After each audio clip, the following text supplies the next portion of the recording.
নমস্কার সুধী প্রিয় দর্শক, ভোরের আলোয় আপনাদের স্বাগত জানিয়ে শুরু করছি সন্ধেকালীন আপডেট। বৃষ্টিতে তোলপাড় এই মুহূর্তে বঙ্গের আবহাওয়া। তীব্র শৈত্যপ্রবাহে বাড়বে আরও ঠান্ডা, চমকে দেওয়ার মতো আপডেট দিল আবহাওয়া দপ্তর। এছাড়াও গাঙ্গেয় রাজ্যগুলিতে তীব্র কুয়াশা থাকবে বলে জানানো হয়েছে।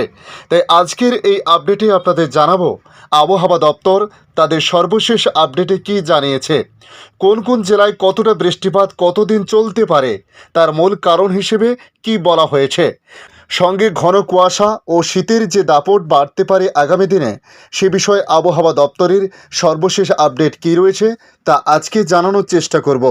জানাবো বাংলাদেশ আবহাওয়া দপ্তর বাংলাদেশ নিয়ে কী জানিয়েছে। তাই জানতে হলে আমাদের এই ভিডিওটি শেষ পর্যন্ত আপনাদের দেখতে অনুরোধ করব। পাশাপাশি নতুন বন্ধুদের কাছে রিকোয়েস্ট করব চ্যানেলটি সাবস্ক্রাইব করে রাখার জন্য। দেখে নিন আজকের লেটেস্ট আপডেটে কি জানিয়েছে আবহাওয়া দপ্তর। কলকাতা ও রাজ্যের বিভিন্ন অঞ্চলে তাপমাত্রা অনেকটাই বেড়েছে। একাধিক ঝঞ্ঝার কারণে তাপমাত্রা বাড়লেও আগামী কয়েকদিনে তাপমাত্রা কিছুটা কমবেই। এ সপ্তাহের শেষ থেকে তাপমাত্রা কিছুটা কমবে। তখন উত্তর ভারতের শৈত্যপ্রবাহের প্রভাব পড়তে পারে এ রাজ্যেও ইঙ্গিত আবহাওয়া দপ্তরের। আইএমডির তরফ থেকে বলা হয়েছে ভারতের বিভিন্ন অংশে শৈত্যপ্রবাহ ও ঘন কুয়াশার সম্ভাবনা রয়েছে। এর মধ্যে রয়েছে উত্তর ও মধ্য ভারতের রাজ্যগুলিও। কুয়াশার কারণে দৃশ্যমানতা কম থাকবে, তাই বিমান পরিষেবা ট্রেনের পরিষেবাতেও বাধা সৃষ্টি হতে পারে বলে জানানো হয়েছে। এছাড়াও গাঙ্গেয় রাজ্যগুলিতে তীব্র কুয়াশাও থাকবে।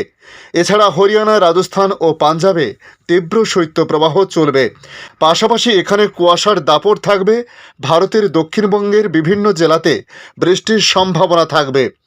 আইএমডির তরফ থেকে বলা হয়েছে মালদহ, পশ্চিম বর্ধমান, বীরভূম, মুর্শিদাবাদের দু একটি জেলায় হালকা বৃষ্টির সম্ভাবনা রয়েছে। এছাড়াও দার্জিলিংয়ে বৃষ্টির সম্ভাবনা রয়েছে, তুষারপাতও হতে পারে। রাজ্যের বাকি সর্বত্রই আবহাওয়া থাকবে শুকনো বলে অনুমান আবহাওয়া দপ্তরের। তবে শনিবার আলিপুর আবহাওয়া দপ্তরের তরফ থেকে বলা হয়েছে আজ কলকাতায় সর্বনিম্ন তাপমাত্রা ছিল 15.5 ডিগ্রি সেলসিয়াস, যা স্বাভাবিকের চেয়ে 2 ডিগ্রি বেশি। গতকাল শুক্রবার সর্বোচ্চ তাপমাত্রা 25.3 ডিগ্রি সেলসিয়াস ছিল, যা আজ 26-এর দোরগোড়ায় থাকতে পারে বলে জানানো হয়েছে। এছাড়াও রাজ্যের মধ্যপ্রদেশ, রাজস্থান, দক্ষিণ হরিয়ানা, দক্ষিণ উত্তরপ্রদেশ রাজ্যে অল্প থেকে বেশি বৃষ্টির সম্ভাবনা থাকতে পারে। তার পাশাপাশি পাঞ্জাব, হরিয়ানা, দিল্লি, পশ্চিম রাজস্থান, পূর্ব রাজস্থান ও পশ্চিম উত্তরপ্রদেশে সর্বোচ্চ তাপমাত্রা স্বাভাবিকের থেকে 6 ডিগ্রি থেকে 10 ডিগ্রি বেশি থাকতে পারে বলে বলা হয়েছে। আসছে বাংলাদেশে 3 দিনে যেতে না যেতেই তাপমাত্রা বেড়ে দূর হলো শৈত্যপ্রবাহ। শুক্রবার দিনাজপুর, পঞ্চগড় ও কুড়িগ্রামের ওপর দিয়ে মৃদু শৈত্যপ্রবাহ বইছিল। এর আগে গত 3রা জানুয়ারি উত্তরাঞ্চলের 3 জেলায় মৃদু থেকে মাঝারি শৈত্যপ্রবাহ শুরু হয়েছিল। শনিবার 3 বিভাগের 2-1 জায়গায় হালকা বৃষ্টি হতে পারে বলেও জানিয়েছে আবহাওয়া অধিদপ্তর।